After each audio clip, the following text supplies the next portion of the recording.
Good morning বন্ধুরা, কেমন আছেন আপনারা সবাই? আশা করি সবাই ভালো আছেন, সুস্থ আছেন, সাবধানে আছেন। আমিও ভালোই আছি। আজ হলো শনিবার, সকাল এখন বাজতে যায় 6:30।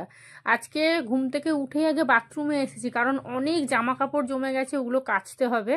আর যদি ঘর ছাড়ি তাহলে তো এখন আর কাচা হবে না, কারণ ওই ঘরদোর পরিষ্কার করতে করতেই এক সপ্তাহ চলে যাবে।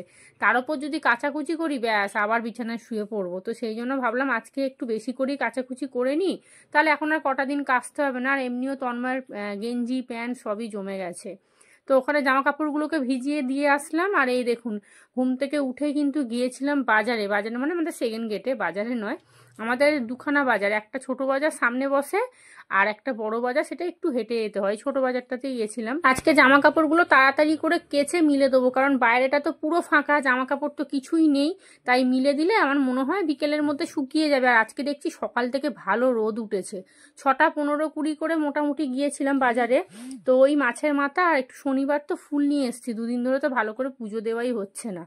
আর এই প্রত্যেক দিন ঘর নিয়ে অশান্তি, প্রত্যেক দিন এই প্রমোটারের সাথে। তার উপরে যা ঘর পাচ্ছি সেটাও একটা না একটা এরকম প্রবলেম হয়ে যাচ্ছে।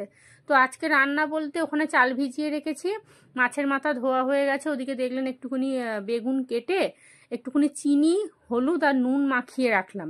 আমার মাকে দেখি কি বেগুনের মধ্যে না চিনি মাখায়। চিনিটা মাখালে কি হয়, খেতে না খুব সুন্দর লাগে, আর মিষ্টি মিষ্টি লাগে, তো ভাল লাগে খেতে।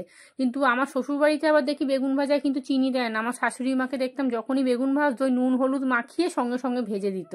কিন্তু আমার মাকে দেখতাম ওই চিনি মাখিয়ে 15-20 মিনিট রেখে দিত, যাতে মিষ্টিটা ওই বেগুনের মধ্যে ঢোকে। তো আমিও সেটাই করলাম। আর সত্যি সত্যি মিষ্টি দিলে না মানে বেগুনটা খেতে খুব সুন্দর হয়ে যায়। তো চলুন, ওদিকে আলু ভাজা বসিয়ে দিয়েছি, ওদিকে না এদিকে আলু ভাজা বসিয়ে দিয়েছি, আর এদিকে ভাতটাও বসিয়ে দিলাম। ভাতটা একটা ফুট দিয়ে গ্যাসটা বন্ধ করে দেবো। আর আজকে না ওই প্রেশার কুকারে ডাল সিদ্ধ করিনি, কারণ একটুখানি ডাল ফ্রিজে না, এক বাটি ডাল পড়ে আছে। আজকে শুধু ওই তন্ময়ের জন্যই ডাল করতে হবে। ওই অত বড় প্রেশারটা এইটুকু ডালের জন্য এখন বার করব, আবার মাজতে হবে, সেই সব চিন্তা করে ভাবলাম তার থেকে বরঞ্চ বাটির মধ্যে একটু ডাল সিদ্ধ বসিয়ে দিই। তো মাঝখানে মুসুর ডাল সিদ্ধ বসিয়ে দিয়েছি, আর এইদিকে আলু ভাজা করলাম। আজকে বেগুন ভাজা, আলু ভাজা, ডাল আর মাছের মাথাটা একদম ঝালঝাল করে রান্না করব। মোটামুটি রান্না বান্না শেষের দিকেই, তবে বেগুনটা এখন ভাজবো না, একদম লাস্টে গরম গরম ভাজবো। যতই গরম ভাজি না কারণ তন্ময় যখন খাবে পুরো নেতিয়ে যাবে একদম। আমাদেরও বেগুনটা পরে ভাজলে কিন্তু হতো, কিন্তু দূর, ওই 2-3 পিস বেগুন আবার ওই দুটো অবধি রেখে দেবো। তো এখানে চলুন, মাছের মাথা না 3খানা এনেছি, তবে মাথাগুলো একটু ছোট ছোট জানেন, মানে খুব বেশি বড় না। প্রথমে ভেবেছিলাম যে অর্ধেক মাথা রেখে দেবো, আবার ভাবলাম দূর, ছোট ছোট মাথাগুলো তো সবাই মিলে খেলে মোটামুটি হয়ে যায়। আর তিশানো মাঝের মধ্যে মাছের মাথা রান্না করলে বলে, মা আমাকে 1 পিস দাও তো। হাফ মাথা ভাজা হয়ে গেছে, যে মাথাটা রেখেছিলাম সেটাকেও আবার নুন হলুদ মাখিয়ে নিলাম, যে একেবারেই সব একদম ভালো করে ঝাল করে নেবো, যদি থাকবে রাত্রিরে একটু খেয়ে নেবো। ওদিকে ডালটাও ফোড়ন দিয়ে দিয়েছি পেঁয়াজ দিয়ে, ভাতটাও ফুটিয়ে বন্ধ করে দিয়েছি, আলু ভাজাও হয়ে গেছে। আর জানেন তো, যখনই ভাবি যে রান্না কম আছে, যে অত তাড়াহুড়ো করার দরকার নেই, তাড়াতাড়ি হয়ে যাবে, ও মা দেখি কিভাবে যে সময় চলে যায় আমি বুঝতে পারি। দেখুন দেখতে দেখতে 7:45 বেজে গেছে। তার উপরে আদা রসুন বাটা নেই, আদা রসুন আর একটু কাঁচা লঙ্কা পেস্ট করে নিয়েছি। এই মশলা করতে হলে রান্না করতে অনেক দেরি হয়ে যায়। একটু বেশি করে পেঁয়াজ কুচিয়ে নিয়েছি, কারণ মাথাটা অনেকটা তো, বেশি করে একেবারে পেঁয়াজ দেবো, যাতে ঝালটা একটু বেশি হয় আর কি, গ্রেভিটা। আর তন্ময় মাছের মাথা ঝাল করলে বলবে গ্রেভি দাও, ও সব নিয়ে নেবে, আর লাস্টে ওই মাথাগুলো আমার মুখের দিকে হাঁ করে চেয়ে থাকবে, মানে ঝাল কিছু আর থাকবে না। তো সেই জন্য একটু পেঁয়াজটা বেশি দিলাম, যাতে ওকেও দিতে পারি আমরাও খেতে পারি। এদিকে ভাতটাও হয়ে গেছে, এইবারে কিন্তু চাটা বসিয়ে দেবো। আর আজকে যেহেতু অনেক কাচাকুচি করেছি, তো তাই আজকে কিন্তু ওই রান্না বান্না সেরে ওই ধীরে সুস্থে, মানে একদম ফোন নিয়ে আর বসে থাকলে হবে না, মানে তাড়াতাড়ি করে এডিটটা আছে। আজকে খুব ছোট একটা ভিডিও, আজকে না 2 দিন আগের একটা ভিডিও আছে, ওটা একটু এডিট করে আপনাদের দেব। তো এই চ্যানেলটা খুললাম, এর মধ্যেই তো প্রায় 4-5 দিন ভিডিও দেওয়া হয়নি, সেই কারণেই তো রিচটা পুরো ডাউন হয়ে যায় না। তবে এই চ্যানেলটা আমি আর ডিলিট করব না, হয় হবে, না হয় না হবে, কপালের উপরেই ছেড়ে দিয়েছি। কপালের নাম গোপাল। তো চলুন, এখানে চা বসিয়ে দিয়েছি, আর এদিকে আদা রসুন বাটা, পেঁয়াজ, টমেটো সব দিয়ে দিলাম। দেবো হচ্ছে গুঁড়ো লঙ্কা, আজকে আর কাশ্মীরি লঙ্কা দেবো না, বেশি করে একটু ঝাল ঝাল করে করবো, কারণ তিশান তো খুব একটা খায় না, ও খালি ওই মাথাটা হয়তো একটা নিলে নেবে, তাও আবার ওর ইচ্ছা, মানে ভালো লাগলে নেবে, না হলে বলবে ওই আলু ভাজা ডাল দিয়ে খাবো, ওকে একটা ডিম ভেজে দেবো। তো এখানে ভালো করে একটুখানি এটাকে, মশলাটাকে কষিয়ে নিয়ে এইবারে মাথাটা দিয়ে দিলাম। আর দেখুন চা করতে গিয়ে দেখছি চা পাতা নেই। গতকাল চা করলাম কিন্তু মনেই নেই যে চা পাতাটা শেষ হয়ে গেছিলো। আসলে এই ঘর ঘর করে করে না মাথা পুরো ঘেটে ঘর হয়ে গেছে একদম। তো চলুন এই যে দুধটা বন্ধ করে দিয়ে একটা চা পাতার প্যাকেট নিয়ে আসলাম, জানেন, নাহলে তো চাই খেতে পারবো না। ভাগ্যিস দোকানটা খুলেছে তাই, কারণ শীতকাল তো একটু দেরি করে দোকান খুলে, গরমকাল হলে 7টা সাড়ে 7টায় খুলে যায়, কিন্তু এই শীতকালটাতে 8টা সাড়ে 8টা বাজিয়ে দেয় দোকান খুলতে খুলতে। তবে দেখলাম খুলে গেছে, নাহলে আজকে তন্ময়ের চা খাওয়া হয়ে যেত। আর দেখুন বেগুনটা কড়ার মধ্যে বসিয়ে দিয়ে ওই ঘরে হ্যাঁ আমি গ্যাসের ওষুধটা খেতে গেছিলাম, আর বেগুনটা খানিকটা দেখছি বেশ লাল হয়ে গেছে, তবে আরেকটু থাকলে পুরো পুড়ে ছাই হয়ে যেত একদম। একটা বেগুন সেই কবে এনেছিলাম শুকিয়ে গেছে, ওটাকে একটু গোল গোল করে কেটে ওই যে ভাজা করে নিয়েছি। তো ওদিকে বেগুন ভাজা হয়ে গেছে। দেখুন মাছের মাথার ঝালের কালারটা খালি দেখুন, দারুণ হয়েছে, একদম ঝাল ঝাল করে করেছি। রান্নাবান্না সমস্ত কিছু কমপ্লিট হয়ে গেছে, তন্ময়কে চা দিয়ে দিয়েছি। এইবারে দুখানা রুটি করছি। এই দুটো লেচি ছিল, নাহলে তন্ময়কে একটা রুটি দিতাম, কিন্তু আমি তো ওষুধ খাবো, সেই কারণে ওকে আজকে আর রুটি দিলাম না, চা আর বিস্কুট দিয়ে দিয়েছি। আর আমার জন্য দুখানা রুটি করে নিচ্ছি, চা দিয়ে খেয়ে নেবো। তো চলুন, সকালের মোটামুটি যা কাজবাজ ছিল সমস্ত কিছু কমপ্লিট হয়েছে। ফ্রিজে আটা রাখলে কালো হয়ে যায় ঠিক কথা, কিন্তু রুটিগুলো কিন্তু খুব সুন্দর ফুলে। তন্ময় প্রত্যেক দিন সকালবেলা ঠিক রেডি হবে, মুখ টুক ধুয়ে ঠান্ডা হাতটা তিশানের গায়ে দেবে, আর ও তত চেঁচাবে। আর ও বেচারা ঘুমায়, ওর ঘুমটাকেও ভাঙিয়ে দিয়ে চলে যায়। তো চলুন এবারে আমি বসে চা খাই। গুড মর্নিং বন্ধুরা, আজ হলো শনিবার, সকাল এখন বাজে 9:45। গতকাল না পরশুদিন একটা ছোট্ট ভিডিও ছিল, ওটাই এডিট করলাম। মানে ব্লগ তো রোজ দেওয়ার চেষ্টা করছি কিন্তু হয়ে উঠছে না। গতকাল খুব দিনটা খারাপ গেছে, প্রচন্ড খারাপ গেছে। সকালবেলা তন্ময়কে রান্না করে দিয়েছি, অল্প একটু পোস্ত ছিল, ওই পোস্তটাই 3বার ধরে ওকে খাইয়েছি। এইটুকু পোস্ত ছিল, ওকে একটু করে দিলাম। ওকে বললাম আলু ভাজা খাবে, বললো না পোস্ত আছে এখন করে দাও। আর পোস্ত ফ্রিজে রেখে দিলে দেখবেন খুব একটা খারাপ হয় না, একটু তেল দিয়ে যদি রেখে দেওয়া হয় না নষ্ট হয় না। আর আমার তো 3-4 দিন মাত্র ছিল, তো যা পোস্ত ছিল ওকে পোস্ত ডাল আর ডিম ভেজে দিয়েছিলাম, ওর হয়ে গেছিলো।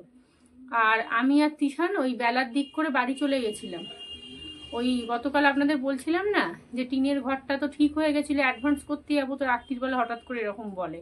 এবার আমাদের তো মাথা পুরো পাগল হয়ে গেছে, বাবা টাকা নিয়ে নিয়েছি প্রমোটারের থেকে। এবার ওনাকে ফোন করেছি, রাত্রি 10টা বেজে গেছে, ফোনও করতে পারছি না প্রমোটারকে। আর প্রমোটারকে ফোন করা হয়েছে তখন কটা বাজে, সকালবেলা 10:30টার সময়। সকালবেলা আমাকে ফোনও করতে হয় না জানেন, উনিই ফোন করেছে আমাকে। কারণ কি মানে মালপত্র তুলছি না কি, তো জিজ্ঞেস টাকা দিয়েছি এখন, মানে বুঝতেই তো পারছেন পিছনে লেগে থাকবে। তো এবার ফোন করেছে, আমি তো মানে ভয়ে বলেছি যে দেখুন এরকম অবস্থা, এবার অত বড় বড় ইঁদুর যদি কামড়ে দেয় কি অবস্থা হবে।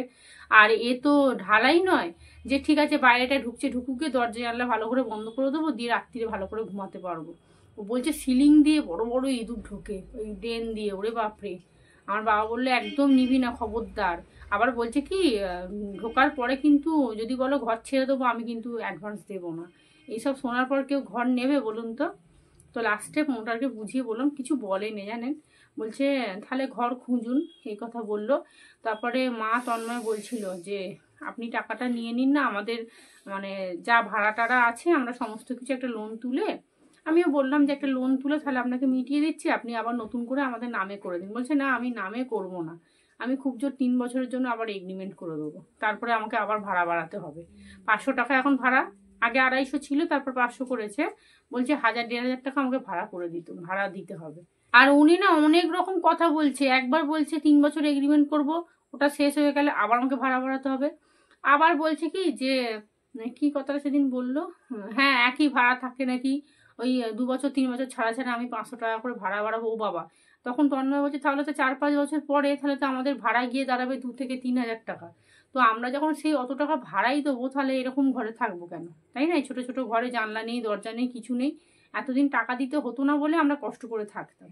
তো আমরা ওনাকে দুটো অপশান দিয়েছিলাম, এক হচ্ছে আমরা টাকা নিয়ে উঠে যাব। তো আমরা যে টাকাটা চেয়েছি সেটা তো উনি দেননি, কিছু কম দিয়েছে।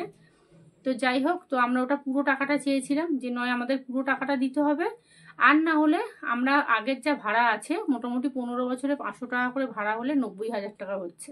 তো আমরা পুরো টাকাটা মিটিয়ে দেবো, কিন্তু একদম অনির্দিষ্টকালের জন্য ঘরটা আমাদের লিখে দিতে হবে। পুরো আপনাকে লেখাপড়া করে দিতে হবে যে এরা যতকাল এখানে থাকবে 500 টাকা করেই ভাড়া দেবে, এখান থেকে কেউ তুলবে না।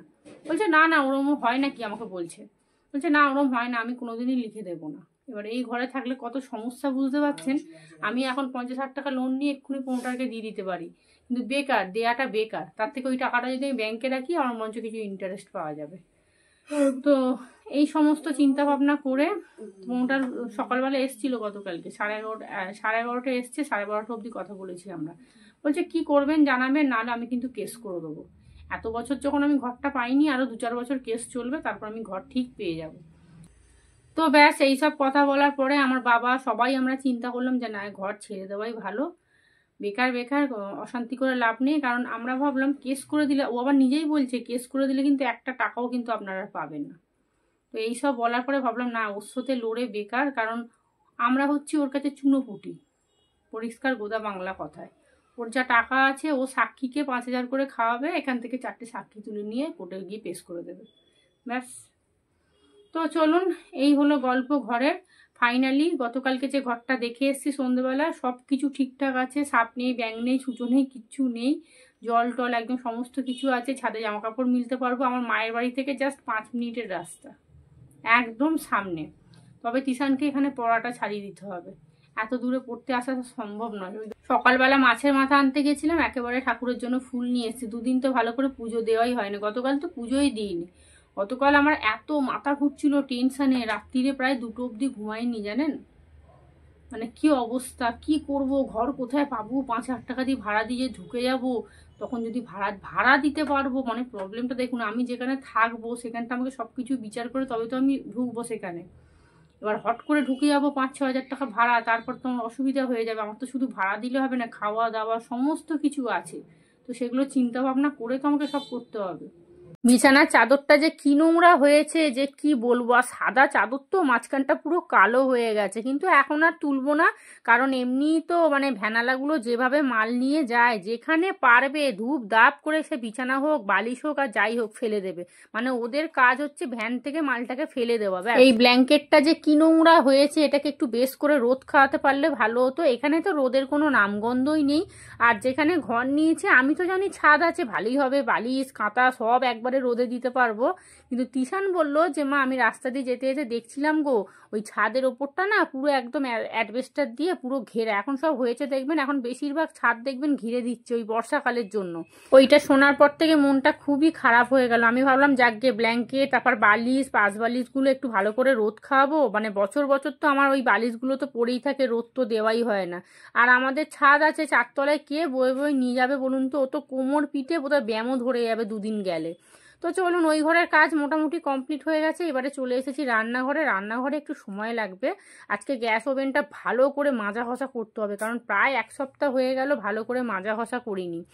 আর এই ওভেনটা না এমনি কাঁচের ওভেন, তো একটু সবসময় পরিষ্কার রাখতে বলে, নাহলে এইসব ওভেন না বাস্ট হওয়ার চান্স বেশি থাকে। আর আপনাদের বলা হয়নি, সমস্ত কাজ বাজ সেরে স্নান পুজো করে যাব হচ্ছে মায়ের বাড়ি। আজকে মায়ের বাড়ি আমি বিকেলবেলা যেতাম, কারণ ওই অ্যাডভান্সটা দেওয়ার ছিল। তো সকালে ফোন করে দিয়েছি বাড়িওয়ালা জেঠিমাকে, তো বললো যে ঠিক আছে তাহলে সন্ধ্যেবেলা আসো।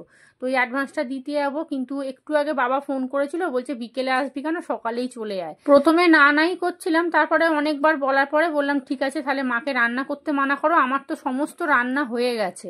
আর এই যে রাতে একটু ঘুগনি করব, কড়াই ভিজিয়ে রেখেছি। আর এদিকে প্রেসারে না একটু আলু চচ্চড়ি বসিয়েছি তিশানের জন্য, ও মুড়ি খাবে বলছে।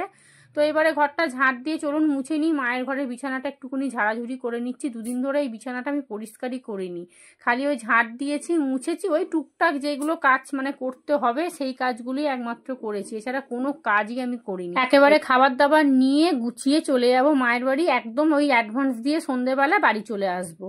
তো ওইটাই তো কথা হয়েছে, বাবাও তাই বললো, মা বললো তাহলে চলে আয়। তবে কি জানেন তো, রান্না করতে মানা করে দিলাম, কারণ এত কিছু রান্না হয়েছে, আর মাছের মাথার ঝালটা খুব সুন্দর খেতে হয়েছে, নিয়ে গেলে বাবাও একটু খেতে পারবে। তো সেই জন্য বললাম আর ছেড়ে দাও, রান্না করতে হবে না। তো মা বলছে তুই আবার ব্যাগে করে ভাত আনবি? আমি বলছি কিচ্ছু হবে না। কি আবার হবে, প্রত্যেক দিনই বাড়ি যাচ্ছি বলুন, নে কি 6 মাস ছাড়া একবার যাচ্ছি?